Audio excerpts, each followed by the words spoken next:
O Bitcoin reúne o melhor dos mundos. Porque você tem essa vendabilidade espacial, eu posso transferir Bitcoin para quem está na Austrália agora, e a transação, se eu pagar a taxa mais rápida, vai acontecer em 10 minutos. E tem a vendabilidade temporal. Porque se eu deixo de mexer nesse negócio durante 10 anos, desde que o Bitcoin continue existindo, ele provavelmente vai valer muito mais no futuro, devido à questão de que ele é limitado, tem uma oferta limitada e tem uma demanda crescente. Então é muito bom.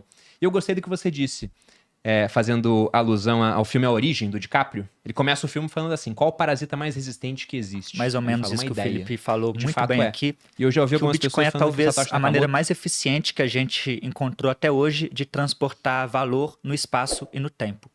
Então acho que se eu fosse resumir em uma frase, seria isso. Eu acabei de ler o livro do Saifedean Amos, o novo dele, o Padrão Fiduciário. Inclusive, ganhei de um amigo, não vou revelar a identidade dele, mas ele tem 100% em Bitcoin. Ele falou, cara, lê esse livro aqui que você vai gostar. Caramba. É. Tá no Equity Club, né? Só vou falar o primeiro nome, Felipe. Obrigado pelo livro, Felipe. Não é o Felipe daqui, não. É um outro, tá? Tá no Equity Club com a gente. E lá no livro, ele tem uma ideia muito bacana. Ele fala sobre vendabilidade espacial e temporal. Ele fala, olha, o dinheiro fiduciário, essa moeda, que para quem não sabe, fidúcia vem de confiança, né? O lastro dela é a confiança que você tem nos governos. É um decreto governamental. Ela tem uma vendabilidade espacial muito boa, porque se eu quiser transferir dinheiro para alguém, transfiro na hora, daqui para alguém que está no Acre. O Pix é instantâneo, né? Só que a vendabilidade temporal é muito ruim, porque no tempo ela perde muito valor. Aí ele compara com o ouro, que veio antes do padrão fiduciário atual. Ele diz, o ouro já tem uma vendabilidade temporal muito boa. Se eu pego uma moeda de ouro que eu tenho lá na minha coleção, um octodracma egípcio, e eu volto no tempo a qualquer civilização que tinha um mercado, ou seja, que havia negociações que não eram feitas com base na ponta de uma lança ou espada, eu poderia pagar por estadia, poderia pagar por comida, poderia pagar por roupa. Não interessa a época. E se eu for pro futuro, provavelmente isso vai acontecer. Pode ser que a troca seja indireta, né? Eu tenho que trocar o ouro pela moeda do futuro para depois comprar esses itens. Então a vendabilidade temporal do ouro é ótima, só que a espacial é terrível. Porque imagina ali que dá uma transação comercial internacional, e esse foi um ponto para a mudança do padrão monetário com lastro ouro para o padrão fiduciário, é que o comércio global ficou cada vez mais comum. E aí, para liquidar uma transação entre americanos e franceses, era um navio passando pelo Atlântico, carregado de ouro, isso tinha custo, era perigoso. No livro ele até comenta de um navio chamado SS Laurentic, que durante a Primeira Guerra Mundial, era ouro que estava indo da Inglaterra para os Estados Unidos. Ele afundou, com um carregamento de 40 toneladas de ouro, bateu numa mina aquática alemã. Então você pensa, toda aquela riqueza indo embora. Aí ele fala, o Bitcoin reúne o melhor dos mundos. Porque você tem essa vendabilidade espacial, eu posso transferir Bitcoin para quem está na Austrália agora, e a transação, se eu pagar a taxa mais rápida, vai acontecer em 10 minutos. E tem a vendabilidade temporal. Porque se eu deixo de mexer nesse negócio durante 10 anos, desde que o Bitcoin continue existindo, ele provavelmente vai valer muito mais no futuro, devido à questão de que ele é limitado, tem uma oferta limitada e tem uma demanda crescente. Então é muito bom. E eu gostei do que você disse, fazendo alusão ao filme A Origem, do DiCaprio. Ele começa o filme falando assim, qual o parasita mais resistente que existe? Aí ele fala, uma ideia. E de fato é.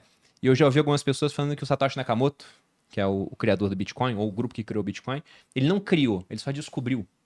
Porque era uma ideia cujo tempo chegou. Se ele não fizesse, outros caras provavelmente fariam. Vocês concordam com isso? 100%. Ele foi genial na maneira como ele juntou as peças desse quebra-cabeça, mas o Bitcoin não é a primeira moeda eletrônica descentralizada, é a última. Na verdade, faz muitas décadas que o pessoal está tentando fazer coisas parecidas e sempre dá errado, porque sempre tem algum ponto central de falha, algum calcanhar de Aquiles. Algum servidor em algum lugar que se desligar a moeda morre, algum fundador conhecido que podiam bater na porta da casa dele lá, a polícia, e falar para ele parar o tal do projeto. E o Bitcoin foi a primeira moeda que, além de ter um desenho econômico e tecnológico digno de prêmio Nobel, na verdade, digno de um prêmio novo, né? Prêmio Nakamoto vai ser no futuro. E ele também não tem um fundador conhecido, não tem um líder, não tem alguém que pode ser alvejado. Por isso que é uma ideia, né? É quase um fantasma.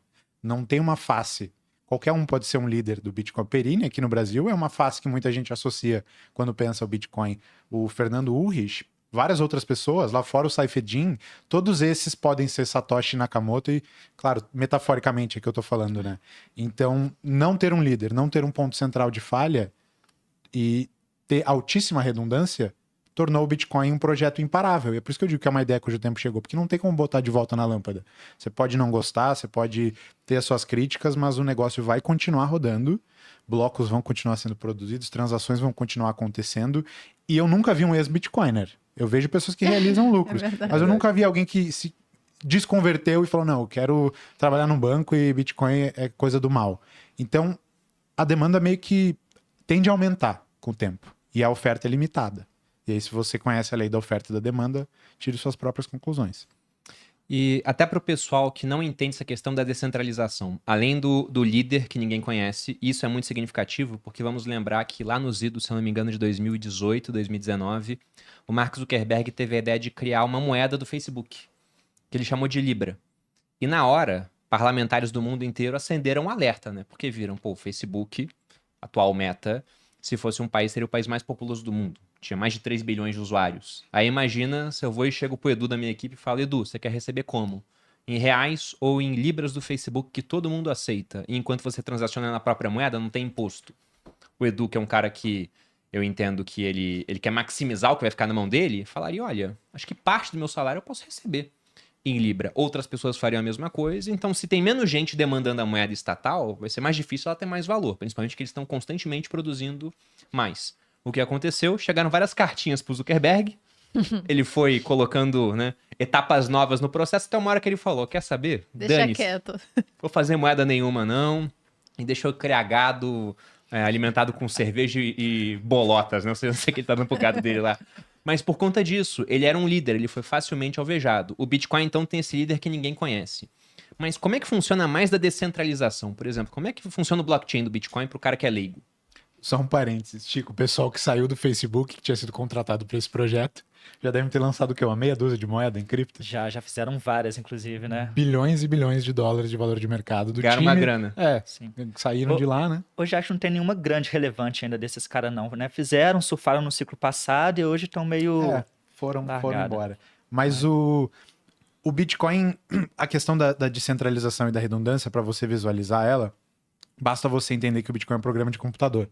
Você não consegue rodar no celular que nem um aplicativo, mas você consegue rodar num laptop ou no computador que você tem em casa. Você vai lá num site, baixa um programa e clica em executar, e esse programa vai estabelecer na sua máquina aquilo que a gente chama de nó. Então pensa numa rede com vários nós.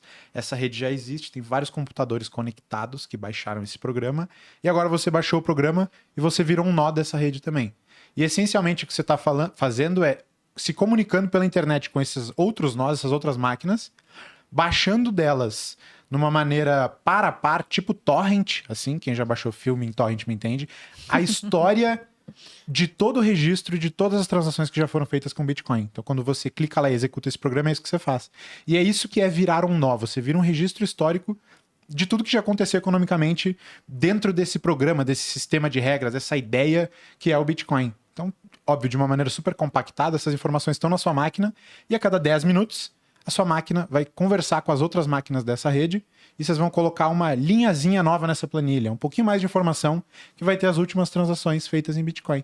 E assim por diante, durante, espero eu, Satoshi nos escute, toda a eternidade. Porque hoje, sei lá quantas dezenas de milhares de pessoas fizeram isso, tem esse programa rodando, mas são muitas. E aí, Qual a estimativa você tem, mais ou menos? 50 mil... 50 mil nós?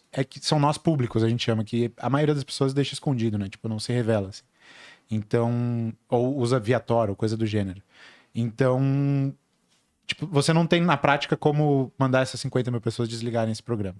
Mesmo que se você tivesse, o Bitcoin poderia ser rebutado, recomeçado logo em seguida. Então, é praticamente impossível você parar com esse progresso. Ou seja, virou uma hidra de Lerna, digamos assim. Você corta uma cabeça, como por exemplo quando a China proibiu mineração no seu território, e duas nascem no lugar, porque não para de aumentar o número de nós. Exatamente. Inclusive tem o efeito Streisand, né? Quando você proíbe uma coisa, a coisa tende a ficar mais em demanda ainda. Todo lugar que se proíbe o Bitcoin, o preço do Bitcoin sobe.